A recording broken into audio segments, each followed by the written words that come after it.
সাগরে ঘূর্ণিঝড় শক্তি নামে একটি সামুদ্রিক ঝড় তৈরির ভুয়া তথ্যের ব্যাপারে এবারে সতর্কতা দিয়েছে ভারতের আবহাওয়া বিভাগ।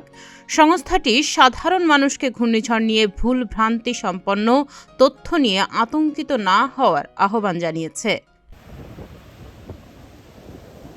খবর ছড়িয়েছে বঙ্গোপসাগরে ঘূর্ণিঝড় শক্তির সৃষ্টি হচ্ছে, যা আগামী 23 থেকে 28 মের মধ্যে উড়িষ্যা ও পশ্চিমবঙ্গের উপকূলীয় এলাকা দিয়ে অতিক্রম করবে।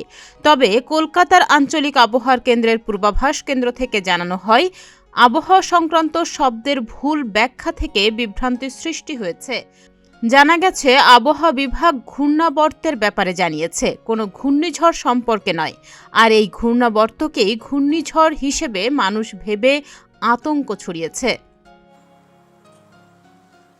ঘূর্ণাবর্ত মূলত আকাশের ওপরের দিকে বাতাস ঘোরার বিষয়টিকে বোঝায়, যা স্থল থেকে 1.5 কিলোমিটার এবং 7.5 কিলোমিটার উপরে হয়ে থাকে, যেটির প্রভাবে স্থলে আঘাত হানার মতো ঘূর্ণিঝড় তৈরি হয় না। এছাড়া ভারতীয় আবহাওয়া বিভাগ অনিশ্চিত তথ্য ছড়ানো থেকে বিরত থাকতে সতর্কতা দিয়ে বলেছে, এই মুহূর্তে কোনো ঘূর্ণিঝড়ের অস্তিত্ব নেই। তারা আরও জানিয়েছে, তাদের পক্ষ থেকে ঘূর্ণিঝড়ের কোনো সতর্কতা দেওয়া হয়নি।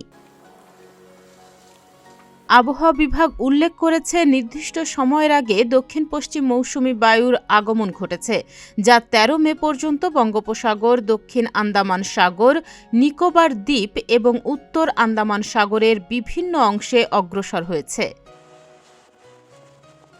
তাহনিয়া ইয়াসমিন, প্রতিদিনের বাংলাদেশ।